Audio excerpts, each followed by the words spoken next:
Maraba da zuwa tashar Gilashi Top TV, ku danna subscribe kana ku taba alamar ƙararrawa ta yadda za mu dinga sanar da ku sababbin shirye-shiryenmu da zarar mun dora.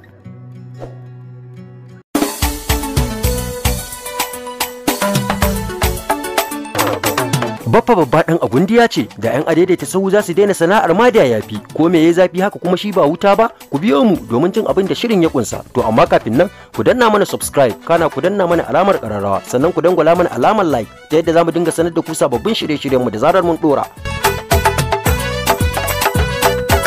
A yau ne dai aka wayi gari da yajin aiki daga matuƙa baburan a daidaita sahu, yayin da jama'a ke ta fama wajen kai kawo domin karancin ababen sufuri akan titunan jihar Kano da ma kewaye baki ɗaya. Dubban ɗaruruwan jama'a ne dai suka shiga tashin hankali domin rashin sanin makama, kama daga yara masu zuwa makaranta, manya masu zuwa wurin aiki, kasuwa da dai sauransu. Haka dai jama'a suka yi ta 'yan koke-koke, yayin da wasu ke tafiya uzurrukansu a ƙasa, wasu kuma ke komawa gida suna ta tofa albarkacin bakinsu. Ko da muka tuntuɓi wasu daga cikin matuƙa baburan a daidaita sahu ko me ya ja hankalinsu wajen tafiya yajin aikin, sai suka bayyana mana cewa A'udhu billahi minash shaitanir rajim, bismillahir rahmanir rahim, wassalatu wassalamu ala ashrafil mursalin, nabiyina wa habibuna Muhammadin sallallahu alaihi wasallam. Jama'a assalamu alaikum wa rahmatullahi wa barakatuhu. Sunana Usman Aliyu Abubakar, wanda aka fi sani da Usman Mai Gilashi. Ni haifaffen unguwar Gama ne, Gama A, kuma a yanzu haka mazaunin unguwar Rimin Keɓe. Kamar yadda ka tambaya, ni matuƙin baburin a daidaita sahu ne, kuma kamar yadda kuke gani yau muna yajin aiki ne a madadin sauran 'yan ƙungiya ko a madadin sauran 'yan uwana abokan sana'ata 'yan wannan majalisa suka wakilta ni in yi magana a maimakon su da ku 'yan jarida. To kamar yadda ka tambaya, a gaskiya wasu dalilai ne da dama suka janyo muka shirya wannan yajin aiki, kuma alhamdulillahi mun shirya wannan yajin aiki ne ba don cin zarafin kowa ba, ba don munana wa kowa ba, ba don kuma ƙoƙarin ɓata wa kowa ba, ba don kuma yunƙurin ɓata wa gwamnati ba ko nuna wa gwamnati ba ta iya ba ko kuma ta gaza.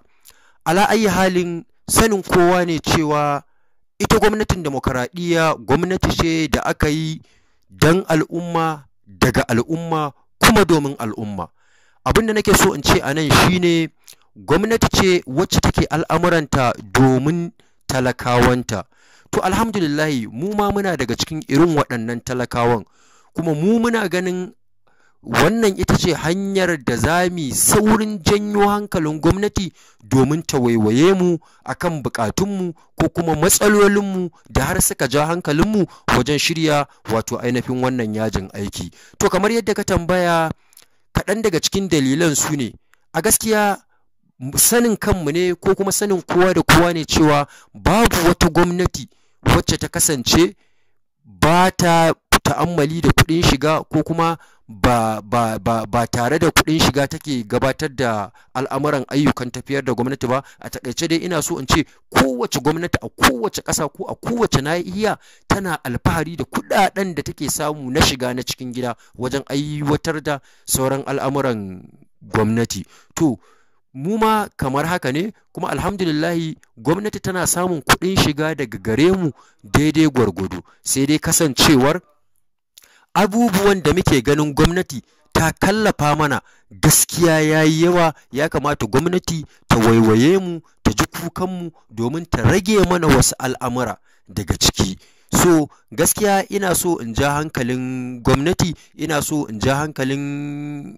gwamnan jihar Kano shi lamba ɗaya Dr. Abdullahi Umar Ganduje Khadimul Islam, wanda yake shi babba ne, uba ne a gare mu, shine ubanmu, uban jihar Kano baki ɗaya, uban dukkanin wani ɗan adaidaita sahu. Gwamnan jihar Kano ya kamata a waiwaye mu, a waiwayi ita wannan hukuma da aka kallafa mata, ta waiwaye mu, a ji kukanmu, a zauna da shugabanninmu, a ji menene matsalolinmu domin a ga yadda za a shawo kan wannan al'amari baki ɗaya. A gaskiya kuɗaɗen da aka ce mu dinga biya kuma sai mun dunkule na tsawon lokaci. A gaskiya kuɗaɗen nan sun yawa.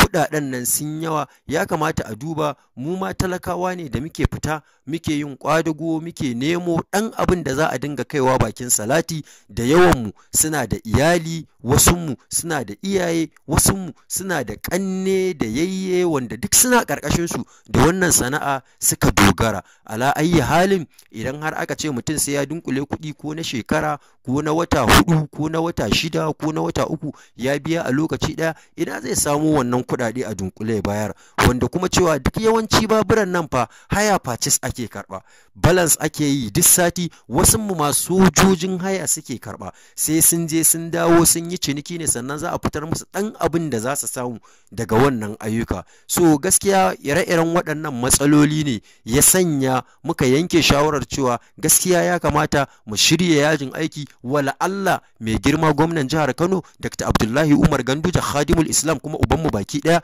zai ji kukanmu, zai waiwaye mu, mu ne 'ya'yansa, mu ne 'ya'yansa, 'ya'yan jihar Kano, domin ya share mana wato ainihin hawayenmu. To a gaskiya kusan wannan shine makasudin da yasa ka zo ka tarar da mu a zaune a majalisunmu muna zazzaune, wasu suna shan shayi, wasu suna zazzaune suna hira, mun ki fita aiki saboda wannan.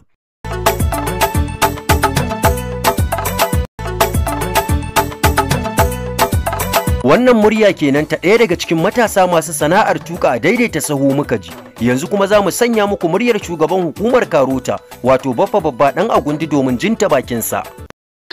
That is Kano State Revenue Administration Amendment Law 2017 ta ce kowane mai adaidaita sahu zai ya naira 100 kullum. To saboda haka na farko dai kaga doka ce, ba wai rana ɗaya aka yi tunanin bari a ce su dinga biyan naira 100 nan kullum ba, bari a ce ai ba a sanar da su ba ko ba su sani ba da sauransu. Abu na biyu kuma ko kuma ɗaya daga cikin wani abin da suke faɗa cewar a tsaya akan titi a dinga karɓar naira 100 nan, saboda an yi wancan karan suka ki biya, aka yi ta faɗa da su da jami'an tsaro, abinda ma suka dinga cewa an fito da mutane da bindigu akan za a karɓi naira 100 akan hannun a daidaita sau. To shi kenan sai gwamnati ta ga dacewar ta canja tsarin, ka je ka biya kuɗinka a banki kurin. In kana so ka biya naira 100 ka biya, in kana so ka biya fiye da haka na wata 1 ko na wata 2 ko na wata shekara ma, in a shekara ne ma kace za ka biya to akwai discount na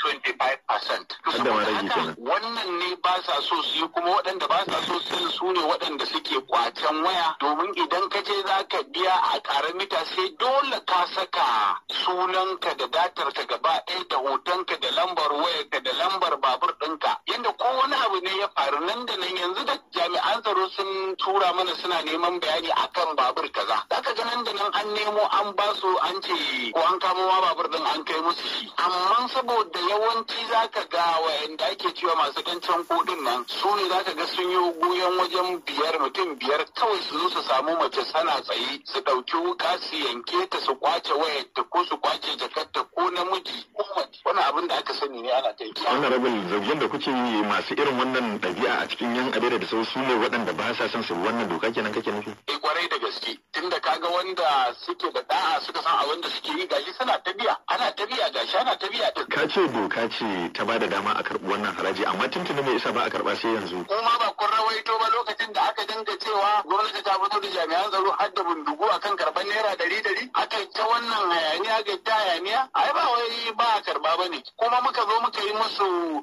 registration wanda shi ma hukumar tattara kuɗin haraji ta yi muka yaki tare da ita, aka yi musu wannan registration din, kowa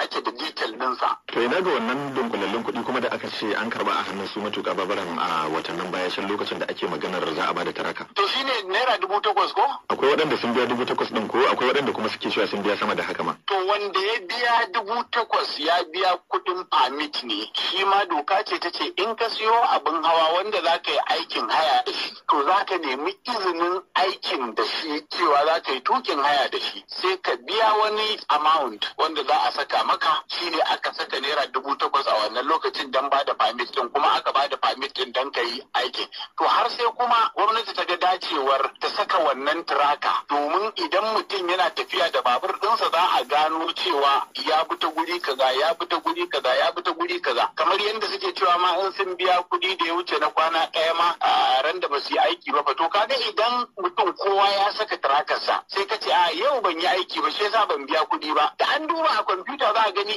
baka fita ba yau baka yi aiki ba duk abin da ake abu ne wanda yake akan doka kuma yanzu a ce a rayuwar yau duk duniya akan haraji take Lagos din nan idan ka je kafin ka fara komai sai ka biya Port Harcourt duk jihohin nan na kudu musamman akwai guraren ma da aka keɓance za su bi da gunda ma ba ma za su bi ba nan kwamitin har ta kofar gaban gidan gwamnatin Kano yake bi karewa dai kenan state road gaba daya ba a hana ka ba a ce dan me ba amma ka biya naira 100 da za a yi maka gyaran titi ko ka biya naira 100 da za a kula da harkar tsaro ko ka biya naira 100 da za a samar da sauran abubuwa na more rayuwa wannan kake ki kuma dai ina tabbatar maka sai dai su daina wannan sana'ar kuma da Allah zai taimaki al'umma jihar Kano su daina yi ma gaba daya ina tabbatar maka da mutane sun yi farin ciki an samar da kamar yadda yanzu gwamnati za ta samar da mass transit yanzu ka fito titi ka gani abin sha'awa ba hayaniya ba komai wai so kuke a daina ma tukin babaran a daina ta saman akan da dai za a daina da dai yanzu ni gwamnati to za ku ba su wani aikin yin ne honorable aikin yi idan za a samar da aikin yi sai an samar da yan iska kuma ai wanda yake aikin yi to dan arziki ne to amma da kanka kun gane kuma akwai na arzikin a cikin su waɗanda suke bin doka da oda kawai dai akwai ɓata garin ne a ciki to ba irin wayannan na arzikin bane kuma sai gwamnati ta ba su motoci su kuma su ci gaba da yi to amma wannan yajin aiki da saka kudurar niyyar za su tafi baka jin kuma zai iya shafar ku kanku naku aikin da kuma walwalar al'umma a cikin gari ko kusan mu dai ba zai shafi nama aikin ba mu dai kam amma a cikin gari tun da ba motoci ne da yawa ba zan iya ce maka ba zai shafi wanda ba su da mota suke fitowa su hawo ababen hawa na haya ba amma shi ma na wani lokaci ne kuma ina tabbatar maka su ba wanda zai iya yajin aikin idan tsakani da Allah suke dan Allah dan Annabi su saka wata ɗaya yanzu mu gani kar wanda ya fito wata ɗaya ni ina roƙon yan daidaita sahu dan Allah dan Annabi ku zaman ku a gida kada wanda ya fito wata ɗaya. Wannan muryar shugaban hukumar Karota kenan Baffa Babba Dan Agundi da fatan gwamnati za ta shiga cikin lamarin domin sauƙaƙa wa talakawanta.